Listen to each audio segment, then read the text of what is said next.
episode of T Watches a Scary Movie. Appreciate everybody tuning in for another brand new episode. If you're watching the video version right now, that means you're checking us out here on YouTube, which is youtube.com/C/Theron Reynolds Scary Movie. Again, that's youtube.com/C/Theron Reynolds Scary Movie. Or you listen to the audio version on one of your favorite podcasting platforms. Remember, new video versions go up every Wednesday night at 8:30 p.m. Mountain Standard Time. And the video version is also where you can catch, the only place to catch, all my separate reviews as well, too. Because we have new episodes that go up every Wednesday. And there's always typically at least one review in there, except if I'm doing an interview.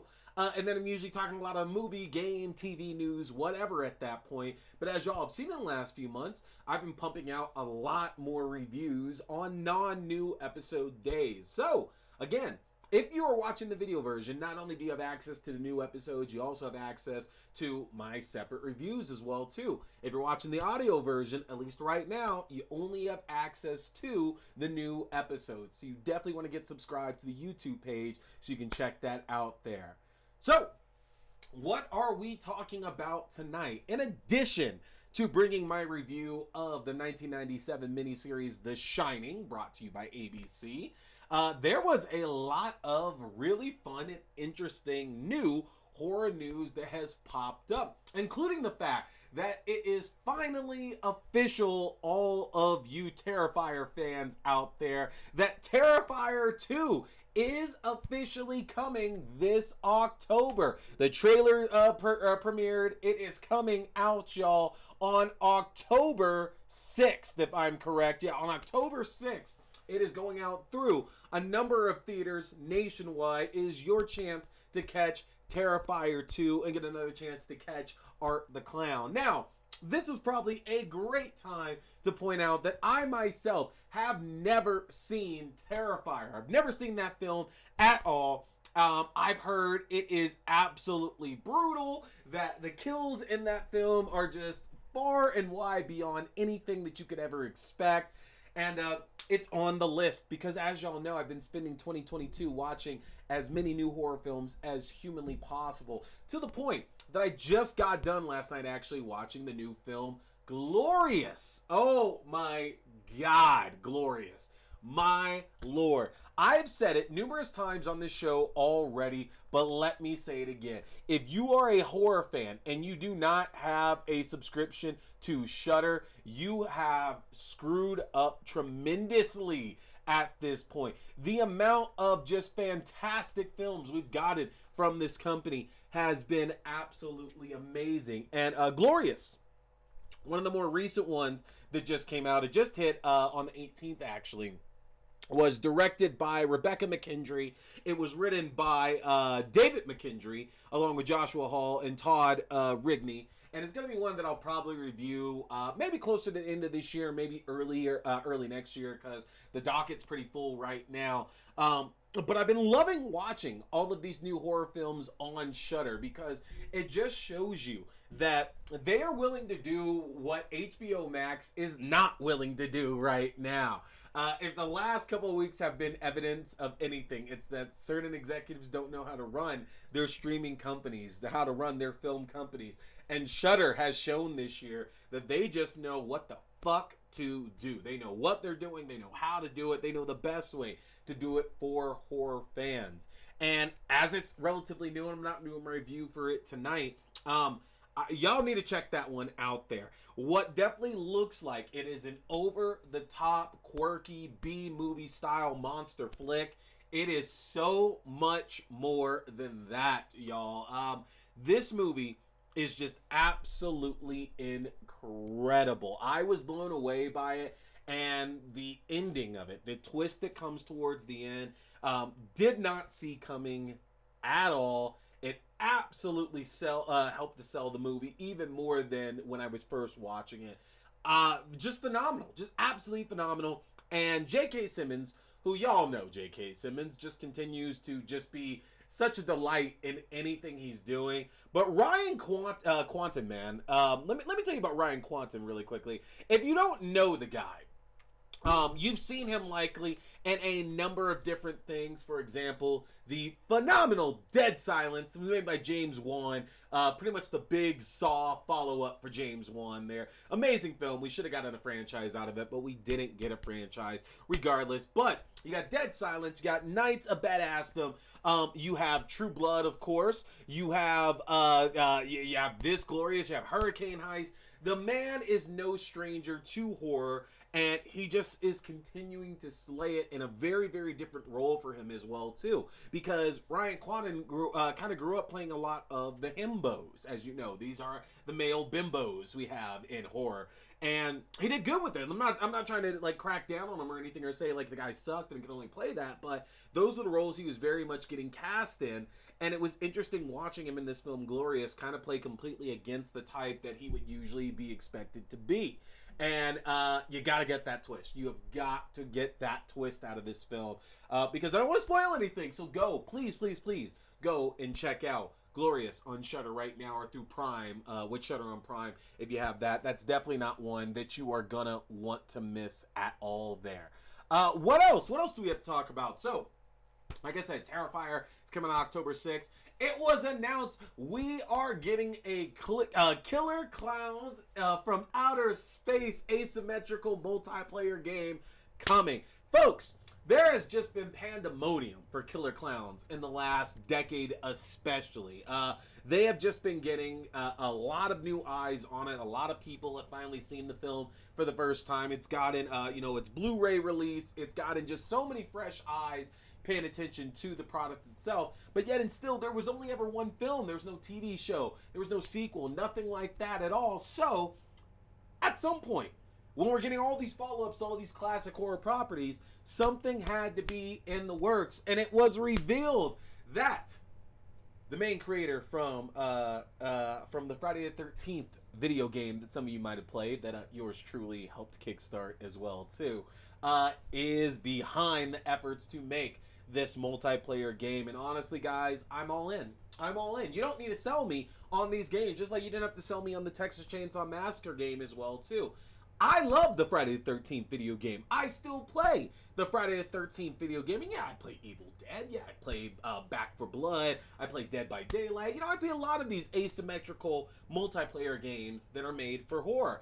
And it just seems like this is the way that we're going to get to, like, kind of get back to a lot of our old horror franchises, is put them in a fucking video game and just let us play. And it's the right move, because some of these franchises definitely are going to do super well for having a boost they've never had before. Franchises like Texas Chainsaw Massacre, Friday the 13th, Killer Klowns from Outer Space.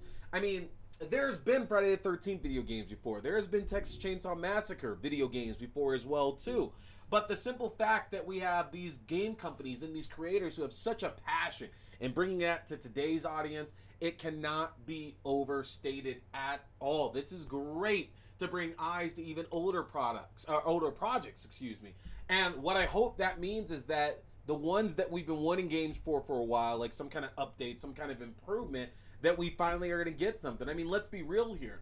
I'm a big Nightmare on Elm Street fan, and I have the Nightmare on Elm Street Nintendo game. I've played the Nightmare on Elm Street PC game as well. I even have, literally off the other side of my my studio here, I have one of, actually no, they're right both there, both Nightmare on Elm Street board games over there as well too. So I love me some fucking horror games for sure. But I would kill to see a Nightmare on Elm Street game to where you got one person as Freddy and everybody else is the Dream Warriors. Like, it's literally the Friday the 13th game. You could make that. Somebody go and do that right now. A Chucky game at this point. It's kind of weird that we haven't gotten it, but I get it. Chucky is usually not about, like, the big cast. Like, Friday the 13th, it's a group of camp counselors. Nightmare on Elm Street, it's a group of kids. Chucky, it's not really a group of anybody. Like, it's this sorted mix of people who are trying to hunt down or trying to escape from Chucky. So I get that. But either way, it's not like I'm the biggest Killer Klowns in Outer Space fan. Matter of fact, I do need to do a review for that for the show sometime, because I know a lot of you absolutely love that movie. So it's worth another watch. We will do that. We will absolutely do that. But I'm not the biggest Killer Klowns in Outer Space fan. But either way, you take an old established horror franchise, you slap it onto a multiplayer game, I'm in. So hopefully this turns out great for everybody. What else? It was recently announced that finally, y'all, the Hellraiser movie has a release date, y'all. October 7th. David Bruckner's Hellraiser is coming to Hulu. And yes, we know bits and pieces about it here right now, okay? Right now, it sounds like it's likely gonna be a reimagining of the original story.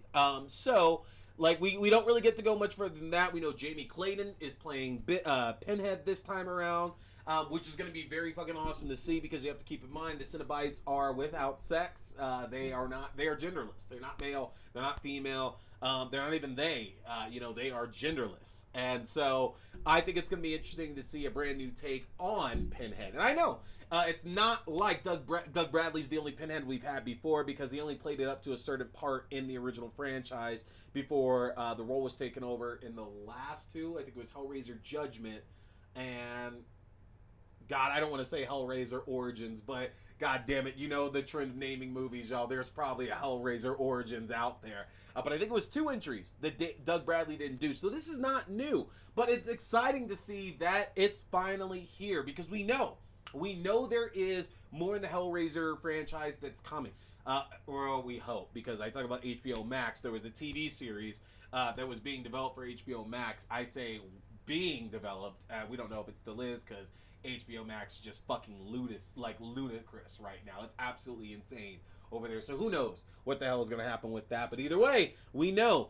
And just a little bit over a month's time, we are getting a new Hellraiser film. And it's crazy, y'all. How much new shit do we really have coming up here? We have so many sequels. You got Michael back in October. You got Chucky back in October. You got Pinhead back in October, man. You have the Munsters coming back. We have all this new horror coming out over the next couple of months. It is such a great time, man. Halloween this year is gonna be lit, y'all. It's absolutely ridiculous. So, that's enough here for horror news right now. It is time to get into our reviews tonight. And tonight, we are talking the 1997 adaptation of The Shining. Now, for those of you out there that are big fans of Stanley Kubrick's Shining film, it should be no surprise to you, if you really are big fans, that Stephen King had a lot of issues with that film. Whether you like it or not, that is irrelevant. It has been made very clear that Stephen King has had his problems with that adaptation. Now, I'm not going to claim that, oh man, I back Stephen King, so fuck that. Like, that Shining film is crap. No, I mean, that's cool that Stephen King doesn't like it. I just don't like the movie. I don't know if I've ever actually enjoyed the original Shining film. And I said I love Stanley Kubrick as a filmmaker. I really do. I love the cast. There should be a lot to enjoy about that film, but it doesn't land for me. It never has. And I've tried watching it numerous times. I've met a number of the cast members from the original Shining as well, too. I have a signed copy of the Blu-ray upstairs. For all intents and purposes, I should really enjoy this film. But I don't. And so I decided that after getting a lot of requests earlier this year and last year to do some Stephen King, that if I was going to revisit The Shining, I was going to revisit the 97 miniseries instead, because I've only seen that once. And I remember enjoying it more than the film. Now, just downright enjoying it, that's a different story. But I remember enjoying it more than Kubrick's film. And I know that a lot of people enjoy it more than Kubrick's film as well, because it's more accurate to the book. In my review of Dr. Sleep, I mentioned how I have not read through The Shining. I've tried it multiple times and just haven't gotten through it. And, that's all right. I read a lot of Stephen King. I have read a lot of Stephen King. I say a lot, actually. What seems like a lot to me, but in reality, I know Stephen King has written so many things. But as a kid, I read so much Stephen King, and The Shining was just one that, I kept trying and I kept putting it right back down. It just wasn't working for me. And I think it's because I enjoy a lot more of Stephen King's stories that have to do with a physical a physical threat, you know, whether it's a man, whether it's a monster, a spirit, a demon, you know, whatever. The physical threat always stood out more to me than a ghost. I don't mean that as a rip on King, because again, like, if I think The Shining is like his worst story is still better than the majority of other books I've read in my lifetime. So it's just not for me, and I can understand that. So with the 97 Shining, there are so many changes from the original film and from the book as well. And I'm going to try not to keep diving into, this was different, this is different, this is different, and so on. There are some things I'm going to point out, but I'm trying my best to kind of stay away from doing that. The big change here, the story is still the same. You know, if you know The Shining, you know it, that the Torrances go up to the Overlook Hotel, and this is where they now live, because Jack is the new caretaker Jack Torrance is the new caretaker of the Overlook. And over their time staying there, they start to realize that they are being haunted by ghosts that stay within that Overlook itself, and that it's going to be up to them to it's going to be up to Jack, Danny, and Wendy to figure a way to get out of there. And I might have called it Outlook a few times. I know it's the Overlook, so my bad there on that. But the story is the same if you know the story of The Shining. A family goes to stay at the Overlook Hotel, and slowly the patriarch of the family, Jack Torrance, begins to go insane, and his son Danny and his wife Wendy try in their best efforts to escape Jack before something worse happens. Now, the biggest change right off the jump here is that the majority of this film and the hotel itself are actually filmed at the Stanley Hotel in Colorado. Now, I live in Colorado, and I have actually DJ'd at the Stanley Hotel before as well, too. So I've worked at the Stanley Hotel. I've been a staff member there before. So it's nice to have that kind of fun connection when watching this, especially because, again, most of the 97 miniseries was actually filmed in Colorado at the Stanley Hotel. Now, Stephen King always said that the Overlook Hotel was based on the Stanley. But when you see the original Shining film, that is not the Stanley Hotel. Like, it's a massive, massive structure, which I believe is actually in Oregon, I want to say, is where that hotel that they filmed it is set at, is that it's in Oregon. But that is not the Stanley Hotel in the least bit. The Stanley Hotel actually, funny enough, seems a bit more inviting, at least in the 97 miniseries. It seems far more inviting and welcoming than the hotel that they used in the original Shining. And that's a very, very inspired choice, because in addition to using the Stanley, they also do a lot of shooting around Colorado as well, too. So we see Denver International Airport, DIA's in there. We see a lot of the roads leading up to the Stanley Hotel as well, too. And again, for somebody who lives in Colorado like myself or knows Colorado, that alone is super interesting to watch, like actual on-location filming. And sometimes that just helps the story a little bit more. I won't lie and act like rewatching this didn't kind of freak me out just a little bit, seeing all this happening and knowing, hey man, that's like 30 minutes down the road, honestly. Like, that's not that far away from where I'm at right now, honestly. So I think that's super, super cool seeing that. And obviously there's been a lot of changes from when this was shot back in 1996 to now in 2022. But for the most part, everything really does look the same. And I think that serves very, very well, because it helps distinguish it so differently from the original film, because this Overlook Hotel, again, it's very, very welcoming. So it doesn't seem like anything evil or sinister could happen there. It's very white, it's very bright, it's very upbeat. And I think that's an inspired choice. And Mick Garris, who you might remember that name, because Mick Garris has done a lot of Stephen King adaptations, including what I feel is the best adaptation, The Stand. Mick Garris actually did that one as well, too. So there's a lot of like, I know King's works are all in the same universe. They're all very much a shared universe. But in this day and age, when we're combining so many things and this character or this item can appear in this story or that story. It's kind of interesting to look back and think like, man, like this actually seems like it's in the same universe as film or as miniseries like The Langoliers and like The Stand and like It. And I think that's really, really cool to see that all these like look like they could be set in the exact same universe. That's really, really cool. Jack, the Torrances are very, very different from the way they kind of seem in the original film as well too. And I like this characterization of them as well. I think the biggest difference is really going to be, actually they're all pretty big. I mean, if you look at Danny is really quiet in the original film, and not only that is that he's acting very much like a realistic child of his age. I honestly think that the way Danny is in the original Shining is one of the better parts of the film, because that's how I think a normal child really would act in a lot of these situations. And that's not to say that's not to say here that oh god,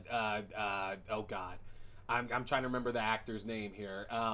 That's not to say that the actor that plays Danny here in the 97 Shining is bad in the least bit. He's certainly not. Like, I enjoy his acting quite a lot. It is Cortland Mead. Cortland Mead is the actor who plays Danny. Sorry, I had to look that up there. Oh. Wow. All right. This kid has been in a lot of shit that I've seen. I knew he was in. Funny enough, we're talking about Hellraiser. He was in Hellraiser Bloodline. So I knew he was in Hellraiser film, but he's been in a lot of other stuff I've seen. He was in Babe, and he was in Tom and Huck, which I absolutely love.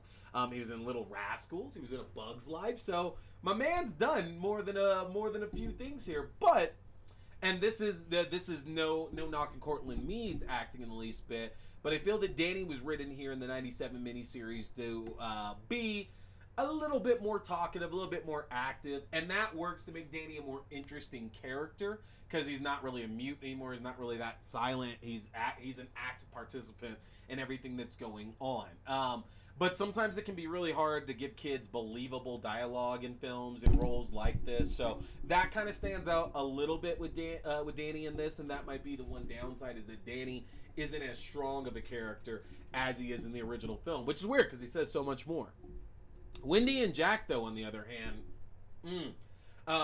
first of all, the fact that Steven Weber as Jack is a really, really good choice, because I think that a lot of us who have seen Steven Weber before, whether it's like Single White Female or Wings or Dracula Dead and Loving It, he comes across as this very, like, meek's not the right word. I kind of feel that's disrespectful to him, but he's like, he's a very much an everyday kind of nice guy. Like, this is the kind of guy who I feel it's so easy to get along with. Like, you would never have any issues with this guy at all. And I think that works really, really well for the character of Jack, because unlike the original version, we don't already suspect something sinister. Like, we know something bad's going to happen because we've seen the original film, but if you hadn't and just walked into it, seeing the progression of Jack into his madness over the course of this miniseries is just fantastic. You see a man who has dealt with alcoholism, and he's dealt with abuse, he's dealt with making all these mistakes in his life, and he's genuinely trying to do so much better for himself and for his family. But being in this place, being in the Overlook Hotel, is very clearly feeding these dark impulses that, you know, he's managed to put away and managed to not have to worry about, but they're still just creeping right back out and sinking their hooks in. And suddenly, all these things that Jack was getting better with slowly are starting to get worse.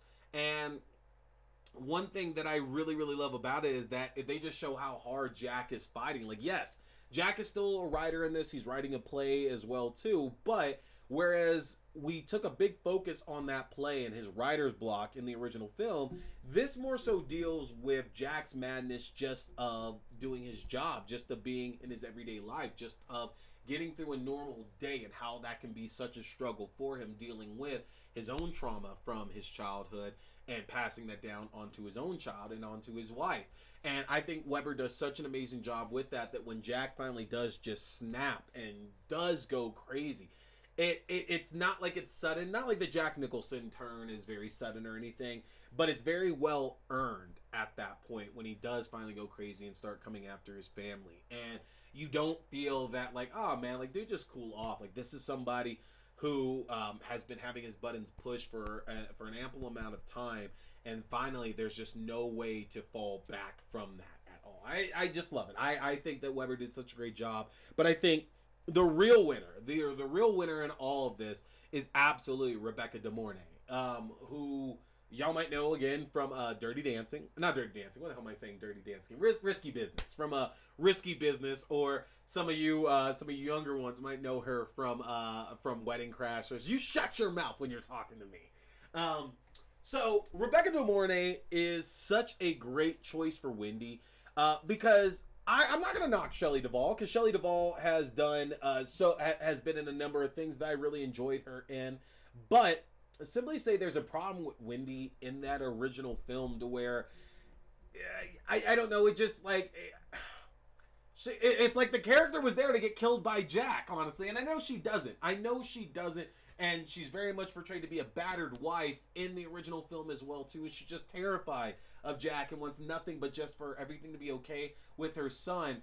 But they didn't give her much else to do past that. Whereas I feel with Rebecca De Mornay in this, like Rebecca De Mornay is such a strong actor as it is, you can't have her doing that same thing because she just exudes all this strength in any role that she's doing. So it doesn't make sense to have her portrayed the way Shelley Duvall did. And I also feel like there's been a lot of talk that a lot of the way that Shelley Duvall's Wendy came out was at the insistence of Stanley Kubrick, and that's what Kubrick wanted.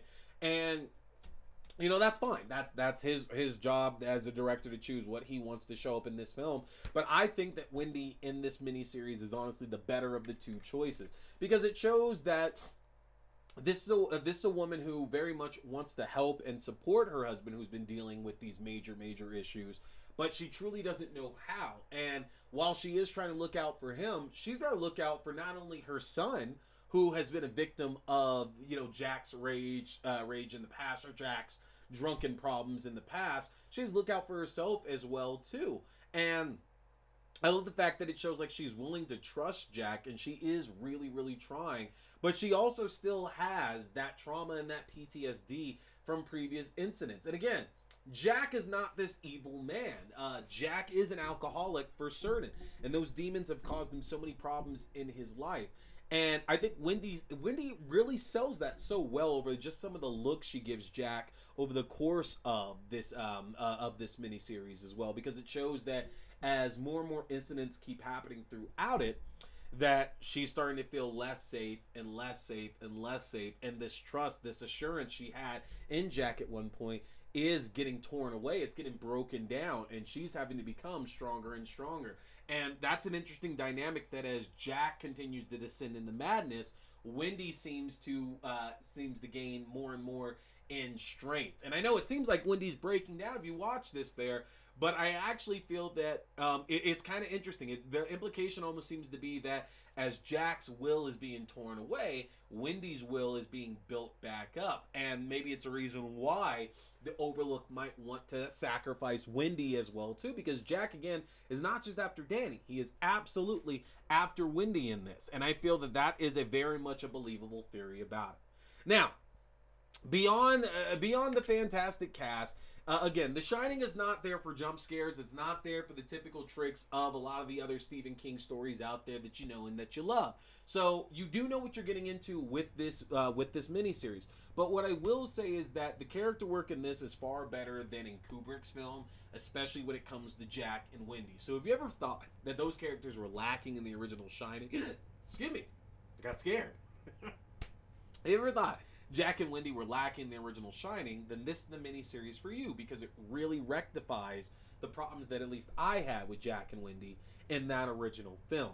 If you're looking for it to be a more terrifying representation of the book or of the original film, it's not really going to do that either. I think both adaptations suffer from the fact that just maybe the source material itself isn't that scary to begin with. And that's okay. It doesn't have to be, because it's still a very strong miniseries. And quite honestly, There are some elements in this that tie in far better to Doctor Sleep. Doctor Sleep was made, Stephen King made that as a sequel to The Shining.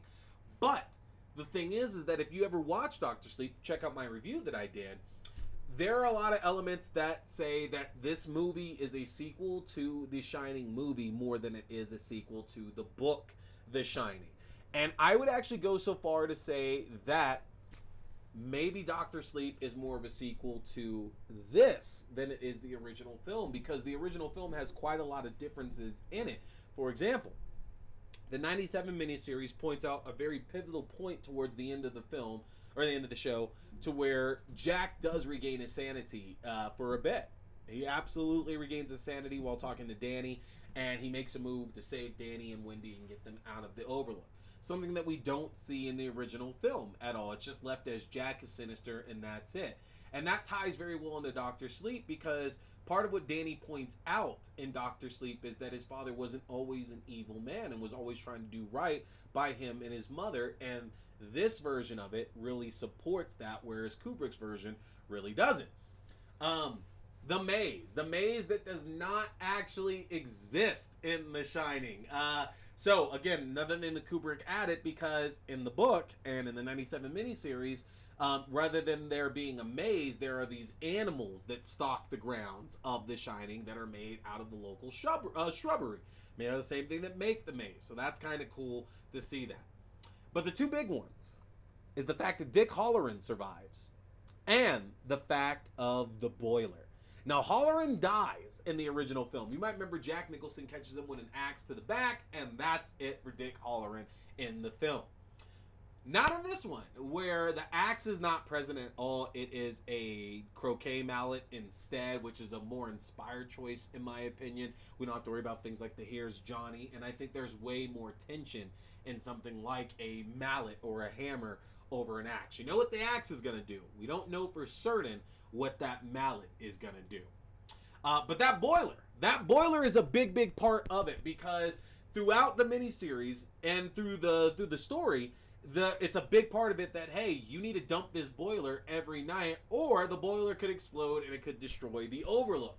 And the reason why that's so important is that is the crux of this miniseries. That is the solving of all of this. Whereas the original movie was about Jack has to die and the Torrances have to get out of there for everything to work itself out. In this one, it's the hotel. It's an evil fucking place, to steal a line from Sam Jackson, that is there. And that comes back in Doctor Sleep. That boiler is very, very, very important. So if you're going to check this one out, which you're probably going to have to pick up on DVD, because it's very, very hard to pick this up. It's not on streaming anywhere. But if you do happen to check this one out, you are going to notice an incredible amount of differences from the original film. But I feel that those differences make this miniseries far better than the original movie ever could be. And it is a better connection to Doctor Sleep over the original film as well. So if you can, go out and pick yourself up a copy of 1997's miniseries, The Shining. Hey everybody, I appreciate you checking out this video, whether it was a review, whether it was a new episode, whether it was an unboxing, an interview, or whatever else. I want to remind you can check out my separate reviews also on my YouTube page, and new full episodes go up every Wednesday night on YouTube at 8:30 p.m. Mountain Standard Time, and on your favorite podcasting platforms at 8 p.m. Mountain Standard Time. Don't forget to hit that subscribe button, like and share. My name is T. We've been talking scary movies. Stay scared.